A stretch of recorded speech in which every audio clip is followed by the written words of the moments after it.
Egypt میں موجود pyramid of گیزا سے 650 کلومیٹر دور لائم اسٹون کے پہاڑوں کے بیچ ویلی آف دا کنگز یعنی بادشاہوں کی وادی موجود ہے۔ اس ویلی آف دا کنگز میں ہزاروں سال پہلے مصر کے فرعونوں کی لاش کو ممیفائڈ کر کے ایک ٹومب میں دفنا دیا جاتا تھا۔ آج سے ٹھیک 100 سال قبل اسی ویلی آف دا کنگز سے ایک ایسے ایجپشین فیرو کا مقبرہ ملا جس نے دنیا بھر کے آرکیولوجسٹ اور ایکسپرٹس کو حیران کر دیا تھا۔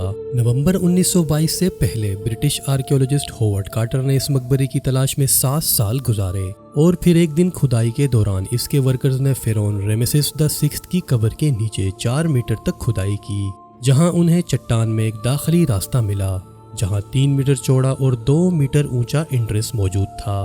ملبے کو صاف کرنے کے بعد انہیں ایک مہر بند پتھر کے دروازے کی چوٹی ملی۔ ہوورڈ کارٹر نے فوری طور پر اپنے فائنانسر لارڈ کارنر-وون کو ٹومب کی اوپننگ کے لیے وہاں پہنچنے کو کہا۔ ہوورڈ کارٹر اتنے سالوں کی محنت کے بعد ہزاروں سال پرانے اس ٹومب میں داخل ہونے جا رہا تھا جو اس کے لیے ایک خواب سے کم نہیں تھا۔ اندر داخل ہونے کے بعد کارٹر نے جو دیکھا وہ اس کی زندگی کا شاید سب سے حیران کر دینے والا منظر تھا۔ 3000 سال پرانے اس ٹومب کا چیمبر مختلف قسم کے سونے کے زیورات اور خزانوں سے بھرا ہوا تھا۔ اسی ٹومب کے اندر ایک اور چیمبر میں گولڈ کوفن میں ایک پریزروڈ ممی موجود تھی۔ اس ممی کے ڈی این اے ایگزامینیشن کے بعد یہ پتہ چلا کہ یہ ممی 18 سالہ کنگ توتن خامون کی تھی۔ اینشینٹ ایجپٹ میں پایا جانے والا یہ واحد ٹومب تھا جو 3000 سال تک برقرار رہا اور اس کے اندر موجود فرعون کی ممیفائڈ لاش اور اس کے قیمتی خزانے ہر دور کے لٹیروں سے محفوظ رہے۔ یہ فوٹو اس وقت کی ہے جب توتن خامون کے مقبرے کو کھولا گیا تھا۔ اس ٹومب کی اوپننگ کے کچھ عرصے بعد ٹومب کی ڈسکوری میں شامل 13 لوگوں کی موت کا ایک پراسرار سلسلہ شروع ہو گیا تھا۔ اس سلسلے کی پہلی موت ایجپٹولوجسٹ لارڈ کارنر-وون کی تھی جس نے ٹومب کے کھدائی کے کام کو اسپانسر کیا تھا۔ لارڈ کارنر-وون اور ہوورڈ کارٹر وہ لوگ تھے جنہوں نے سب سے پہلے توتن خامون کی قبر کو کھولا تھا، اور اس واقعے کے 2 مہینے بعد کارنر-وون پھیپھڑوں کی پراسرار بیماری میں مبتلا ہو گیا اور اس پراسرار بیماری نے اس کی جان لے لی۔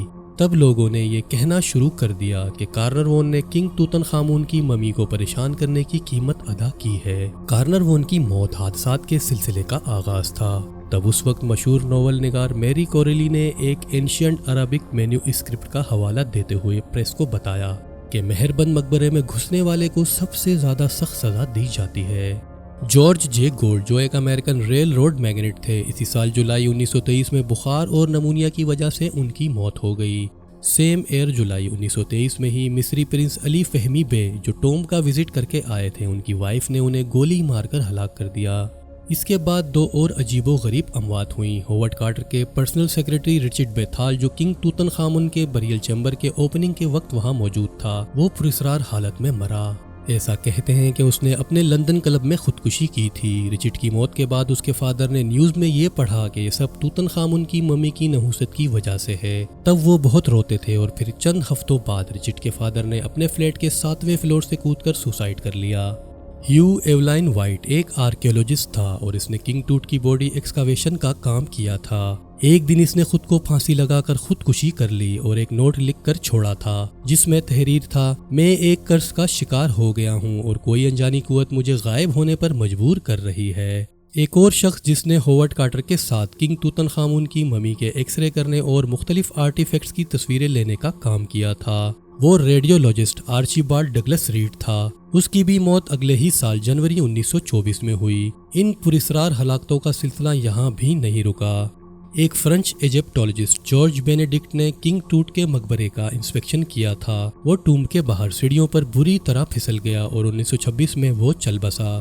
ایجپشین کنگ توتن خامون کی ممی کے ڈسکور ہونے کے 6 سالوں کے اندر لارڈ کارنر-وون، ہوورڈ کارٹر کے چیف آرکیولوجسٹ، ان کے پرسنل سیکرٹری اور اس کے فادر، کھدائی کا کام کرنے والے، ریڈیولوجسٹ اور کم سے کم نصف ڈزن سے زائد ممتاز شخصیات جنہوں نے اس مقبرے کا وزٹ کیا تھا، یہ تمام لوگ مر چکے تھے۔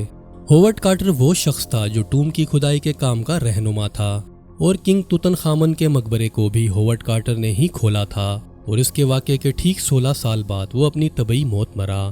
کچھ لوگوں کا خیال ہے کہ ہوورڈ کارٹر کی لائف بھی بہت تکلیف میں گزری۔ اور وہ اس ٹومب کی ممی کے قرض کی وجہ سے اپنی باقی کی زندگی میں تکلیف اور پریشانی میں رہا۔ کنگ توتن خامون کی ممی کو ڈسکور کرنے والی ٹیم میں 58 کے قریب لوگ شامل تھے، اور ان میں سے اکثر کی اموات کا مطلب یہ نہیں تھا کہ وہ لوگ کسی قرض کا شکار ہوئے یا ان پر کنگ توتن خامون کی ممی کی لعنت تھی۔ آج بھی کچھ لوگ کرس آف دا فیرو یعنی فرعون کی لعنت پر یقین رکھتے ہیں۔ یہ سچ ہے یا جھوٹ، لیکن یہ کہانی آج بھی دنیا بھر میں مشہور ہے اور آج بھی اسے دا کرس آف توتن خامن کہا جاتا ہے۔ کیا یہ تمام اموات اسی نوجوان فرعون توتن خامون کی قرض کی وجہ سے تھیں، یا یہ سب کہانی اور افسانوی باتیں ہیں جو کچھ لوگوں نے مشہور کر رکھی ہیں؟ آپ کی اس بارے میں کیا رائے ہے؟ کمنٹ سیکشن میں ضرور بتائیے گا۔